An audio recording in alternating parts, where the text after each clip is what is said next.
Daging dalam bakso.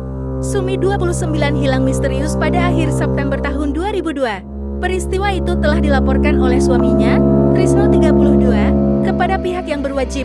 Trisno menuduh seorang pria bernama Bondo menyembunyikan istrinya. Penyelidikan berjalan di tempat.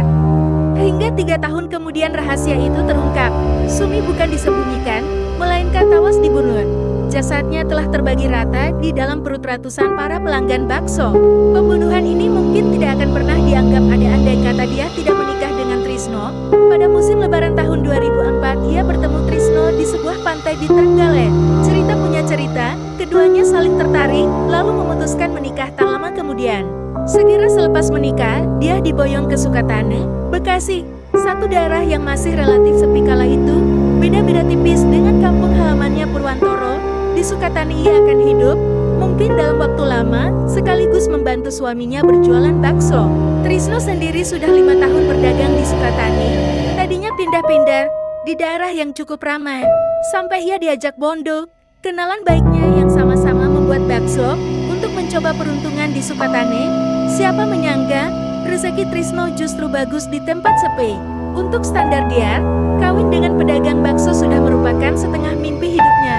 Orang tuanya pegawai penggilingan daging bakso, tetangganya tak sedikit yang menjadi bakul bakso, kepala sekolahnya pun diam-diam punya warung bakso. Hidupnya memang mentok di bakso. Lebih-lebih usaha Trisno sudah melampaui ukuran lumayan. Rumah punya sendiri dan bagus, mobil juga ada. Dia tahu bahwa Trisno berstatus duda, cerai hidup, tidak jadi masalah. Mungkin lelaki itu berpisah karena bekas istrinya tak bisa memberi anak. Di bulan-bulan awal perkawinan semuanya terasa baik. Dia rajin membantu suaminya, dan Trisno merupakan pedagang yang tekoh, serta tidak neko-neko. Mereka biasanya mulai mengolah bahan selepas subuh, kemudian membuka kedai pukul 11 siang sampai sehabisnya. Warung bakso Trisno berada di pinggir jalan, masih berada di dalam pekarangan rumahnya. Tidak begitu jauh dari situ terdapat warung bakso Live, milik kawan sekaligus seniornya, Bondo. Kedua warung itu bisa dikatakan sama larisnya. Suatu hari terjadi satu insiden kecil.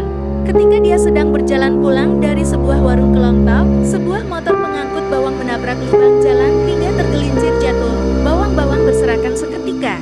Dia berusaha membantu pria pengendara motor itu dengan mengumpulkan bawang-bawang yang berceceran jalanan. Lelaki itu untungnya tidak terluka, hanya yang aneh, pengendara motor itu tampak mengenali dia, walaupun dia merasa belum pernah ketemu. Sebelum pergi dia menyorotkan pandangnya ke seberang jalan lalu berkata kepada dia, "Mbak istrinya Mas Trisno. Hati-hati. Mas ini siapa?" Saya penjual bawang goreng di Pasar Tambun." Dia menangkap dua kejanggalan daripada insiden tersebut. Yang pertama kata-kata si pengangkut bawang, yang kedua sorotan matanya ke sebuah warung bakso milik Bondo di seberang jalan. Sebelum ia mengucapkan kata-katanya, pengangkut bawang itu pergi. Dia tertinggal sendiri dengan muka tercenung. Lalu ia belokkan pandangnya ke seberang jalan. Sebuah kedai bakso bernama Bakso Mas Bondo. Sesosok pria berbadan tinggi gempal dan berwajah keras berdiri di palang pintu seraya menatapnya tak berkedip. Sorotan matanya membuat dia kikun. Akhirnya perempuan itu kembali menyusuri jalan pulang dengan tertunduk. Sampai di rumah perempuan itu, langsung menceritakan pengalamannya kepada suami. Trisno menyimak kisahnya dengan sabar, tapi kemudian tanggapannya sangat dingin. Ia berkata pada istrinya, "Tukang bawang itu benar, kamu harus selalu hati-hati di jalan." "Iya, Mas. Tapi lain kali kamu gak perlu membantu orang lain." Dia menganggukkan kepala, tak bertanya lebih jauh tentang lelaki di warung bakso Mas Bondo. Kejadian itu dengan sendirinya menjadi angin lalu. Dia tidak ingin mengorek terlalu dalam. Baginya, yang terpenting adalah membantu usaha suaminya, dan sebisa mungkin taat padanya. Seiring bertambahnya waktu, dia makin mengenal Trisno. Di samping giat berusaha, ternyata suaminya punya jiwa seni. Trisno senang menyempatkan waktu untuk mengrajin kayu atau melukis. Untuk yang ini, dia tidak bisa membantu. Ada satu lukisan yang sangat disenangi dia, yaitu sebuah bingkai yang menggambarkan seorang perempuan hamil. Sebetulnya tidak terlalu tepat karya itu disebut lukisan, melainkan sebuah mosaik. Trisno mengatakan, dia merangkai mosaik itu beberapa tahun lalu dengan campuran resin. Apakah dia Mbak Sumi? Selidik dia. Betul, dia memang Sumi, kata Trisno. Kuharap kamu tidak keberatan dia ada di rumah ini. Dia tidak cemburu sedikit pun pada lukisan mosaik itu. Dia yakin masa lalu tak wajib dilupakan, karena bisa jadi itu akan membuat manusia menjadi lebih baik di kemudian hari. Akan tetapi, tak jelas pemicunya, dia jadi sangat mengagumi gambar itu setelah tahu siapa wanita di dalam bingkai itu. Bahkan ia sesekali berhenti di depan bingkai besar yang dipajang di bengkel seni suaminya itu untuk memandangi Sumi. Gara-gara karya itu pula dia belakangan ragu kalau Sumi tidak bisa memberi anak, karena mosaik itu menyiratkan bahwa perempuan itu sedang hamil tua. Beberapa waktu kemudian, dia mendapat satu petunjuk atas keraguannya tentang Sumi. Adalah seorang wanita pelanggan bakso yang sangat setia, namanya Manil. Berseloroh kepadanya, mudah-mudahan Bitah yang jangan kaya yang dulu, tuh, lagi hamil tua malah kabur. Dia terhenyak dengan ucapan pelanggannya. Refleks ia jadi bertanya jawab dengan mania, dan wanita itu segera menunjukkan kelancaran khas orang Bekasi dalam bergosip. Mani membeberkan pengetahuannya bahwa bekas istri Trisno suka main serong dengan beberapa pria. Satu di antaranya ialah Bondo. Kata Mania, saat itu Sumi sedang mengandung 7 bulan, dan tiba-tiba saja menghilang dari rumah. Awal-awalnya dia hanya menyimpan informasi itu untuk pengetahuan dirinya seorang. Ia tetap ingin memasang jarak dari masa lalu suaminya. Pikirnya, seandainya kabar itu benar, Trisno pasti merasakan perih yang teramat dalam dan dia tidak ingin memperparah rasa perih itu. Sejauh ini Trisno juga tidak pernah mengungkit hubungannya dengan Sumi. Pria itu hanya mengatakan cerai hidup sebelum melamar dia dan menunjukkan salinan surat penetapan talak yang dikeluarkan oleh pengadilan agama. Namun demikian hasrat ingin tahu terlanjur menancap di dalam hati dia. Sekuat-kuat ia menahan, pada akhirnya amblas juga. Suatu siang ketika warung sedang diliburkan dan suaminya sedang pergi ke Tambun, dia beberes rumah, lalu menemukan beberapa eksamplar surat kabar yang sepertinya sengaja disimpan. Pada beberapa halaman koran tertulis judul berita yang menyentak pikirannya, antara lain, polisi dalami dugaan kasus pembunuhan wanita hamil di Sukatani. Masih pagi hari itu, bahan-bahan bakso belum semuanya diolah jadi. Dia sedang menjobrok di dapur sembari mengindil daging giling menjadi bakso kecil-kecil. Trisno ada di balik tambak, sibuk menggiling daging dengan mesinnya. Sejurus berselang lelaki itu muncul dengan baskom berisi ulunan daging yang lain, kemudian ia pergi ke arah depan. Baru ditinggal sebentar, dia menangkap percakapan Trisno dengan seorang perempuan. Ia pun berhenti, menyimak suara-suara itu, dan tiba-tiba saja ia terperanjat begitu mendengar sepenggal perbincangan yang berikut ini. Sumi, kenapa kamu mendadak pulang?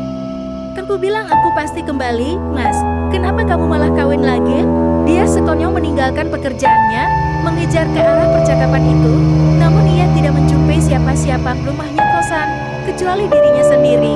Dan sesudahnya ia memastikan Trisno berada di warung bakso tengah menyiapkan keperluannya. Tentu saja kejadian itu terasa aneh.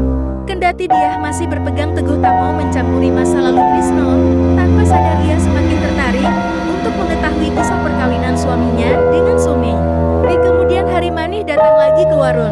Sambil menyantap bakso dengan kuah merah menyala, ia kembali mengungkit Trisno, kalau ada yang ngomong jelek soal suami, jangan didengar ya. Baginin baik, dia mah jadi laki udah baik banget. Dia karuan terpancing, sehingga ia bertaktik sedemikian licin untuk membuat Manih berkicau makin panjang. Dasar tukang rumpi. Manih pun semakin gacor membicarakan kehidupan Trisno. Ia menyebut, kalau Sumi sama sekali tidak ada setianya, mentang-mentang usaha suami sudah berhasil, malah ia tidak tahu diri, kegatalan. Tandas Manih dengan berapi-api. Dulunya pas-pasan jadi keder waktu udah punya uang. Semua ucapan Manih dicatat dia di dalam kepalanya. Dari ceritanya, Sumi tampak seperti perempuan yang amat buruk. Semenjak peruntungan suaminya melambung, dia malah bersikap kurang ajar. Senang berdandan menor, malas bantu-bantu, genit pada lelaki lain, bahkan senang membiayai anak-anak muda yang bisa menyenangkannya. Padahal, kata Mania, Trisno sudah sangat sabar dan baik padanya. Sumi 2 kali keguguran, hamil muda, keguguran, rahimnya tipis. Tapi dia malah kabur waktu sudah hamil tua, komentar dia. Itu mah bukan anaknya Trisno, tapi anaknya si Bondo. Wah, begitu. Dia mah pacarnya banyak. Selingkuh sama Bondo, di ujungnya si Bondo diselingkuhin lagi sama tukang bawang di Tambun. Untuk sementara dia hanya bisa percaya pada satu sumber. Akan tetapi ia melihat celah dari petunjuk-petunjuk itu. Fakta bahwa Trisno menyimpan koran yang memberitakan dugaan pembunuhan wanita berinisial R cukup mengganggunya. Di sisi lain, Mani belum pernah menyinggung dugaan pembunuhan tersebut. Malam harinya, setelah warung bakso tutup, dia melanjutkan kesibukannya dengan berbenah di dalam rumah. Kemudian ia menyempatkan diri masuk ke dalam bengkel sana untuk memandang mosaik Sumi. Namun ia dikagetkan sepenggal ucapan yang terdengar lirit, seperti sesosok perempuan berkata kepadanya, "Aku ada di sini." Sekejap itu juga dia menoleh-noleh, namun seperti yang pernah terjadi sebelumnya, ia tidak mendapati satu orang pun, melainkan dirinya. Setengah merinding ia bergegas pergi dari ruangan itu.